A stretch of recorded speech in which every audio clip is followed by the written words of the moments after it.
All right, boys and girls, now we're going to do our number freeze dance. So basically, I'm going to, and I'm sure a lot of you remember this, I'm going to put on the freeze dance song.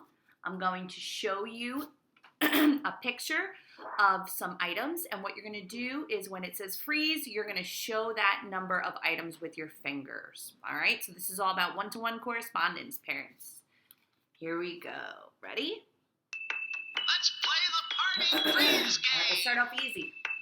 Now remember, when I say freeze, So look at the item. and when Count I how many say beds there are. dance,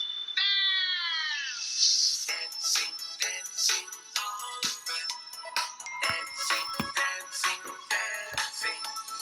Dancing any way you please. But stop when I say All right, how many's here? freeze. Just one. Good job. Everybody, get ready to hop. Hopping, Make sure you're up and you're hopping and moving your body. Hey, look at this. hopping. How many are there? Make sure you're counting it. But stop when I say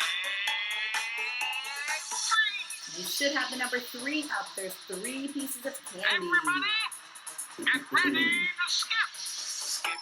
Okay, let me see you skipping. I know Chloe would like to skip around the whole classroom, and Sarah and Maria and Olivia, all the girls. But stop. How many? Freeze. 4. Everybody, get ready to twirl. Okay, make sure you're Twirling, twirling. twirling all around.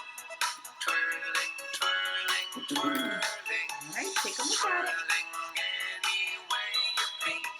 But stop when I say freeze. 2. There's 2 TVs. Everybody, get ready. All right, last to one. dance. This is harder. Dancing, dancing all around. Make sure you're counting it, not just dancing. Dancing, dancing any way you please. But stop when I say freeze. Good job. All right, boys and girls.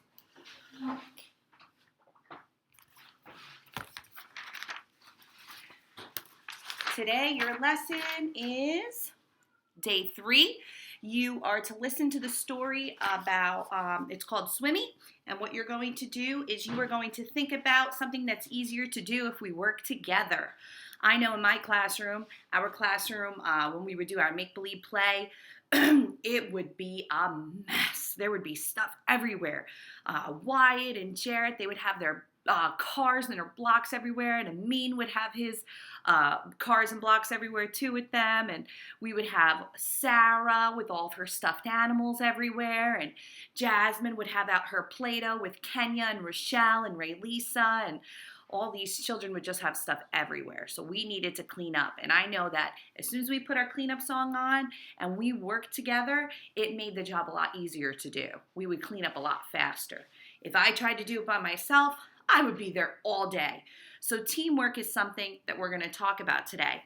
And what you're going to do is you're going to work together to create something with your family. And me and my daughter, we created this.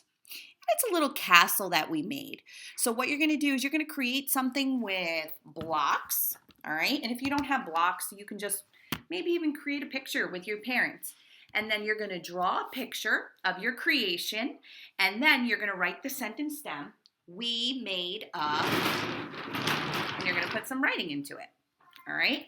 So for me and my daughter, Gianna, I would write, and parents, you can already have this sentence stem out and ready to go, or you can have them tap out the initial sounds of every single word.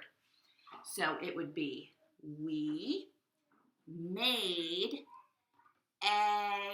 I don't really have too much space, let me try. Castle, period. That's what me and my daughter made.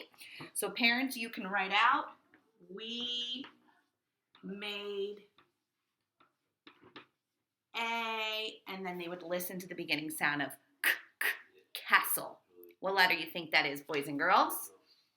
You think it sounds like the letter F in fun, or the letter C like What do you think?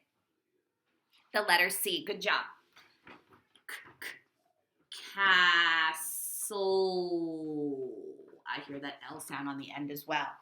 All right, and then you would draw a picture of your castle or whatever you made. So make sure you also draw a picture. And then to celebrate Earth Day, you are going to listen to the story, reduce, reuse, and recycle. And you're going to talk about and you're going to think about all the things that you can reduce. That means that you can use less of. Hold on one second. Let me get my notes.